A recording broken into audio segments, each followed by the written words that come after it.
There's this great scene in this movie called Touching the Void, and it's the story of these two explorers who get horribly lost on Mount Everest. And one of the explorers is lowering himself down, abseiling into a glacier, and he reaches the end of his rope. And at the end of the rope, he can't see the ground beneath him, and he has two choices: to either climb back up to the place he's trying to get away from and probably die, or to let go of the rope and just see what happens. And I think about this all the time because sometimes when you're making a tough decision, you just have to trust that you will end up where you're supposed to be with the person that you're supposed to be with, doing what you're supposed to be doing.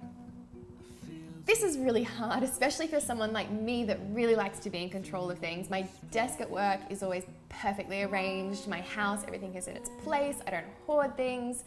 And yeah, it's kind of hard to accept when you can't control it. And I recently got to thinking about this when I had some house guests, which was actually really, really nice. But then all of a sudden, you know, where I'd put those things weren't in their same place and my routine started falling out, and I got very frustrated. But I zoomed out a little bit and started thinking about, well, if I do want to have kids, you know, I mean, this is like a minimum level of chaos that will be in my life. And as I started to release into it and just accept it, it was fine. Anyway, I digress. All I'm saying is that it's great to be prepared and smart about the decisions that you want to make. But at some point when you're making really enormous, big personal decisions that have lots of emotion and things like that in them, at some point you do just need to make a call, take a step forward and see what happens and have a bit of faith around that. So the way that I've handled some of my biggest, messiest personal decisions is by making a list.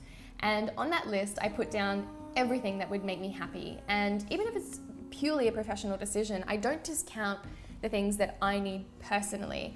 And nobody needs to see that list except for me unless I choose to share it with them. And that list really becomes something to hold myself accountable to, and a really good reference point to whether I'm making a good decision or not, because sometimes you can get caught up on the shiny, tempting things, and ultimately they're gonna wear off their shine pretty quickly.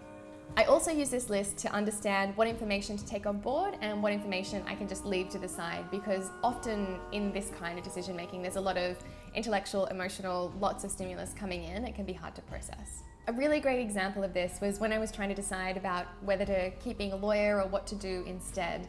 Then I made a list of all the things that would make me happy in my whole life, interrogated people about acquaintances, anyone who would speak to me about their industry, their job, their day-to-day.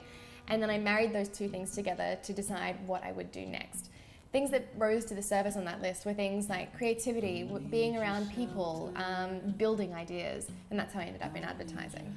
Lastly, doing everything before you're ready actually couldn't be more important than in this video, because once you've kind of shaped that decision, you just need to let go, try it, see what happens. So I am sure that lots of you have done this list-making process to help you through tough decisions, but for everyone else, what did you do to make your tough decisions? How did you process all of the inputs of information, the emotions, all of that kind of stuff? Would you please tell me your techniques and put them into the comments below? I would love to hear them. Don't forget to do everything before you're ready, and I will see you next week. Bye.